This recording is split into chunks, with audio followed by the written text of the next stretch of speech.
Hi dears, Shibi's little വേൾഡിലേക്ക് എല്ലാ കൂട്ടുകാർക്കും സ്വാഗതം. ഇന്ന് ഞാൻ വന്നിരിക്കുന്നത് നമ്മുടെ ബ്രേക്ക്ഫാസ്റ്റിന് തയ്യാറാക്കാവുന്ന ഒരു വിഭവമായിട്ടാണ്. പുട്ടും അതുപോലെ തന്നെ പീസ് കറിയാണ്. അപ്പോൾ പീസ് കറി ഉണ്ടാക്കാനായിട്ട് തലേദിവസം പീസ് വെള്ളത്തിലിട്ട് വെച്ചിട്ടുണ്ട്. നന്നായിട്ട് കഴുകി വൃത്തിയാക്കി എടുത്തിട്ടുണ്ട്. ഇനി അത് കുക്കറിലേക്ക് ചേർത്ത് കൊടുത്തതിന് ശേഷം ഒരു 6 മുതൽ 7 വരെ വിസിലടിക്കണം. കാരണം നന്നായിട്ട് വെന്ത് വരണം. അപ്പോൾ ഓരോ കുക്കറിൻ്റെ ഇതനുസരിച്ചാണ് നമ്മൾ വിസിൽ കൊടുക്കേണ്ടത് കേട്ടോ. ചില കുക്കറിൽ കുറച്ച് വിസിലടിച്ച് നന്നായി വേകുവേ. പിന്നെ അത് ഞാനൊരു 7 വിസിലോളം അടുപ്പിച്ചിട്ടുണ്ട് കേട്ടോ.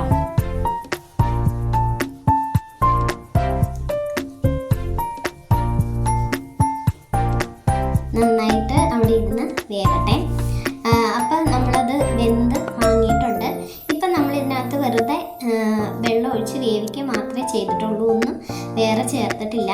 ഇനി നമുക്ക് ഇതിനകത്തേക്ക് ആവശ്യമുള്ള സാധനങ്ങൾ ചേർത്ത് കൊടുക്കാം. ഒരു ഉരുളക്കിഴങ്ങ് വൃത്തിയാക്കി വെച്ചിട്ടുണ്ട്, അത് നമ്മൾ ഇതിനകത്തേക്ക് ചേർത്ത് കൊടുത്തിട്ടുണ്ട്. ഒപ്പം തന്നെ ഒരു സവാളയും 3 പച്ചമുളകും, ഒരു വെളുത്തുള്ളി, ഒരു 2-3 അല്ലി, അതുപോലെ തന്നെ കറിവേപ്പിലയും അതിനകത്തേക്ക് ചേർത്ത് കൊടുക്കാം. ഇനി ഇതിനകത്ത് നമ്മൾ ഉപ്പ് ചേർത്തിട്ടില്ല, അതുകൊണ്ട് നമുക്ക് ഉപ്പ് ചേർത്ത് കൊടുക്കണം.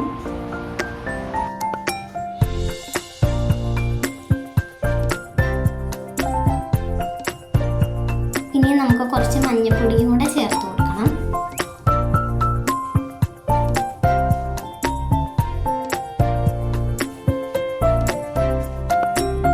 ഇനി ആവശ്യത്തിന് വെള്ളം ഒഴിച്ചതിന് ശേഷം നന്നായി ഒന്ന്, അതായത് ഒത്തിരി വെള്ളം ഒഴിക്കേണ്ട ആവശ്യമില്ല കേട്ടോ. കാരണം എന്താണെന്ന് നമ്മൾ ഇതിനകത്ത് തേങ്ങാപ്പാൽ ഒഴിച്ചാണ് തയ്യാറാക്കുന്നത്. ഇത് അടി പിടിക്കാതിരിക്കാൻ പാകത്തിന് ഉള്ള വെള്ളം മാത്രം ഒഴിച്ചിട്ട് നമുക്കിതൊരു 2 വിസിൽ അടുപ്പിച്ചെടുക്കാം.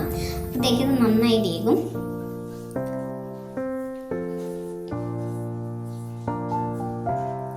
നന്നായി വെന്ത് കിട്ടിയിട്ടുണ്ട് കേട്ടോ. നന്നായി വെന്തെല്ലാം പാകത്തിന് വെന്ത് വന്നിട്ടുണ്ട്. ഇനി തേങ്ങാപ്പാൽ ചേർത്തിട്ട് നന്നായിട്ട് തിളപ്പിച്ചെടുക്കാം. തേങ്ങയുടെ 1-ാം പാലും കുറച്ച് വെള്ളം ചേർത്ത് 2-ാം പാലും തയ്യാറാക്കി എടുത്തതാണേ. അപ്പോൾ ഇതൊന്ന് തിളച്ച് നല്ലോണം വന്നിട്ടുണ്ട് കേട്ടോ. ഇനി നമുക്ക് ഇതിനകത്തേക്ക് വറുത്തിടാം. വറുത്തിടുമ്പോൾ ബാക്കിയുള്ള സാധനങ്ങൾ നമ്മൾ വേറെ മസാലയൊന്നും ചേർത്തിട്ടില്ല, അതെല്ലാം നമുക്ക് ചേർത്ത് കൊടുക്കണം.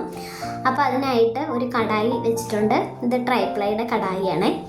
അതിനകത്തേക്ക് ആവശ്യത്തിന് വെളിച്ചെണ്ണ ഒഴിച്ചു കൊടുത്തിട്ടുണ്ട്. ഇനി കടുകിടണം. ഒപ്പം തന്നെ ഉള്ളിയൊക്കെ അരിഞ്ഞ് വെച്ചിട്ടുണ്ട് കേട്ടോ. കടുക് പൊട്ടിത്തെറിക്കാതിരിക്കാനായിട്ട് ഞാൻ മൂടി വെച്ച് അടച്ചു കൊടുക്കും.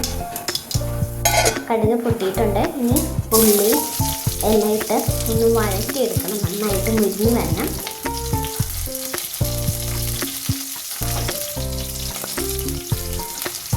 ഉള്ളി മുരിഞ്ഞതിൻ്റെ ഒരു മണമൊക്കെ വരുന്നുണ്ട് കേട്ടോ. ഇപ്പോൾ വറ്റൽമുളകും കറിവേപ്പിലയും ചേർത്ത് കൊടുക്കാം. എന്നിട്ട് നന്നായിട്ട് ഇതൊന്ന് ഇളക്കി യോജിപ്പിക്കാം കേട്ടോ.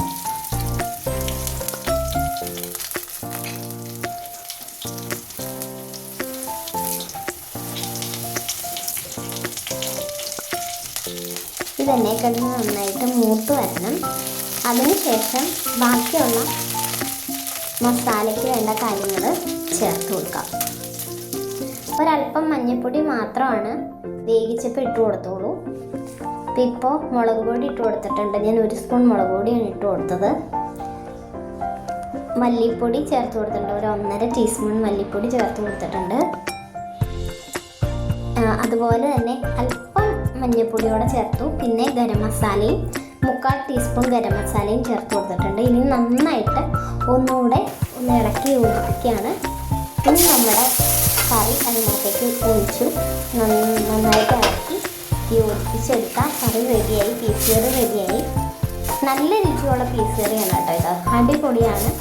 നമുക്ക് പുട്ടിൻ്റെ ഒപ്പമോ അപ്പത്തിൻ്റെ ഒപ്പമോ ഇടിയപ്പത്തിൻ്റെ ഒപ്പം ഒക്കെ കഴിക്കാം. ഈ സമയത്ത് ഉപ്പ് നോക്കിയതിന് ശേഷം ഉപ്പ് കുറവാണെങ്കിൽ ഉപ്പ് ചേർത്ത് കൊടുക്കാവുന്നതാണ് കേട്ടോ.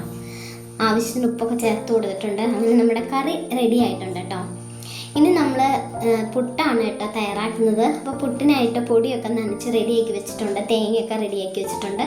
ഇനി കുറേശ്ശെ അത് നമ്മൾ കുറ്റിയിലേക്ക് ഇട്ട് കൊടുത്തതിന് ശേഷം അത് റെഡിയാക്കി എടുക്കാം കേട്ടോ.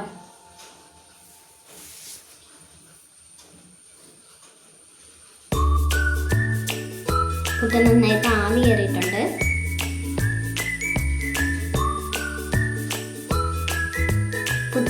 ഉടഞ്ഞു പോകാതെ കുത്തിയെടുക്കണം. അതാണൊരു ചില സമയത്ത് നമ്മൾ പുട്ട് കുത്തുമ്പോൾ ഉടഞ്ഞു പോകില്ല. ഏതായാലും ഇത് പുട്ട് നല്ല പൊടി ആയതുകൊണ്ട് നല്ല വൃത്തിയായിട്ട് വന്നിട്ടുണ്ട് കേട്ടോ.